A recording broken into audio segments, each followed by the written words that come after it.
Nang matanggap po namin ang tagubilin na magkakaroon po ng KSKP International Conference, Galak na galak po ang aming damdamin.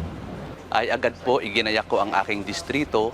I immediately prayed to our Almighty God to offer Him thanksgiving. And I also prepared a letter of thanks to the church administration for allowing me to be part of this momentous event.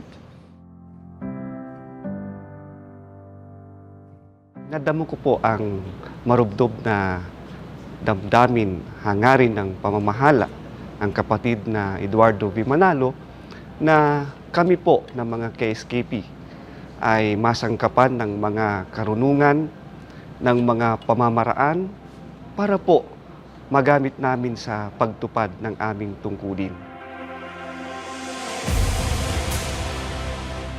These activities will all the more help not just the KSKP or the district CFO overseer in fulfilling their respective tasks, but it would also help all the brethren where they are assigned, especially when it comes to taking care of the brethren.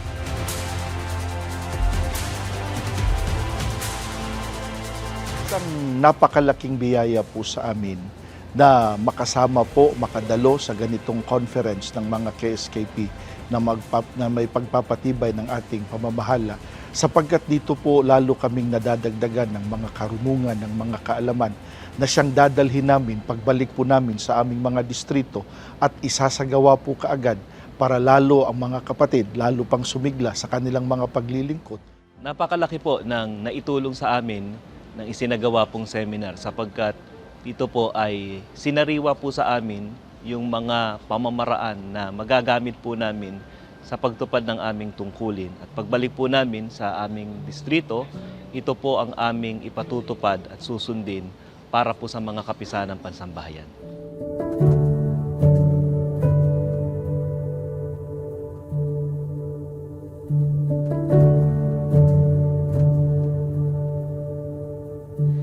kinikilala ko pong isang napakalaking biyaya po para sa amin. Ang napakinggan po naming lektura ng bakal po nating tagapag-ugnay ng mga kapisan ng pangsambahayan, ang kapatid na Angelo Eranio V. Manalo. At ayon po sa kanya na ito ay hindi ko po makakalimutan, na dapat ay lagi kaming nakafocus sa aming mga tungkulin. Batiyak po namin na hindi lang basta na isasagawa ang mga aktibidad ng kapisanan, kundi ito ay nakapagpapatibay sa pananampalataya ng ating mga kapatid.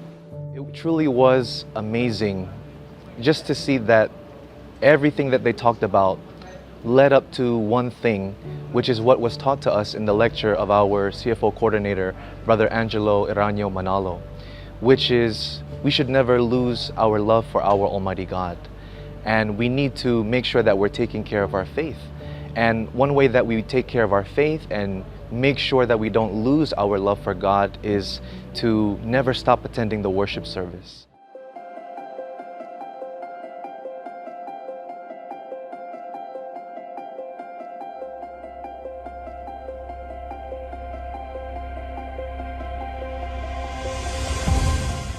The Christian family organizations to build up the families. You know, that's one of the main purposes that we have.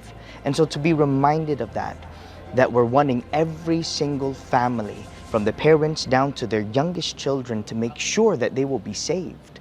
You know, that's what we're bringing with us when we go back home.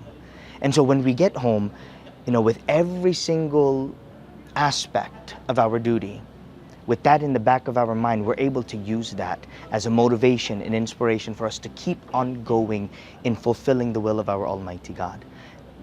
To strengthen the brethren, to edify them, to build them up so that we can make sure that they will be saved.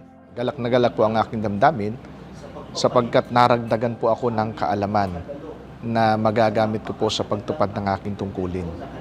At lalo pang nagbigay sa akin ng inspirasyon para lalong pagbutihin ang pagtupad sa akin pong pananagutan at akayin po ang mga kapatid sa aming distrito sa lalong kasiglahan at pakikipagkaisa sa atin pong pamamahala sa pagbibigay ng kasiyahan sa atin pong Panginoong Diyos.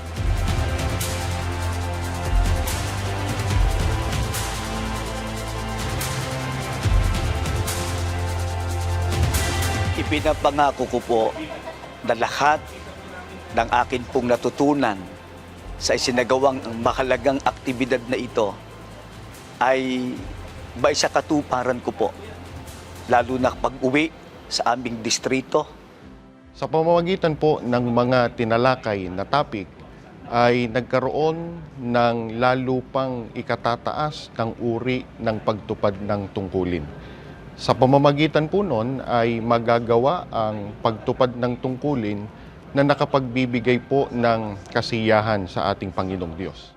Ako po ay nangangako una sa Diyos, kasunod po sa ating namamahala, na ang lahat po ng mga naisangka po sa akin na kaalaman at karunungan, lalong-lalo na po ang mga salita ng Diyos, ay isasabuhay ko po. Dito ko po ilalaan ang aking buong buhay at panahon sa pagmamalasakit at pagmamahal po sa iglesia, sa mga kapisanan na akin pong nasasakupan. First and foremost, the brethren are so happy to see each other. That's fulfilling the commandment of God to have that love of the brotherhood, that unity. So even if for us we have to travel so far, now 1 hour, 1 hour and a half, for some of the locales they travel maybe 3 hours just to go to an activity. But they're so willing to do so because they understand that this is the will of God. And then when they're able to be together, when they're able to join together for that activity, and then even afterwards, you hear from all of the brethren how happy they are. You can even see their excitement. Even though we may be far in distance, but I promise that when I go back to my respective district that I will take with me what I learned here and to be very detailed and thorough in planning the CFO activities, reminding even those that are helping us, the CFO officers, to keep going even though they might get tired or they might have other responsibilities as well, but to keep doing what they're doing because what they're doing is to please our Almighty God.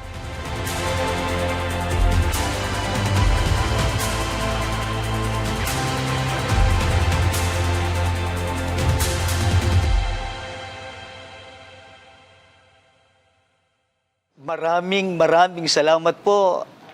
Maraming salamat po.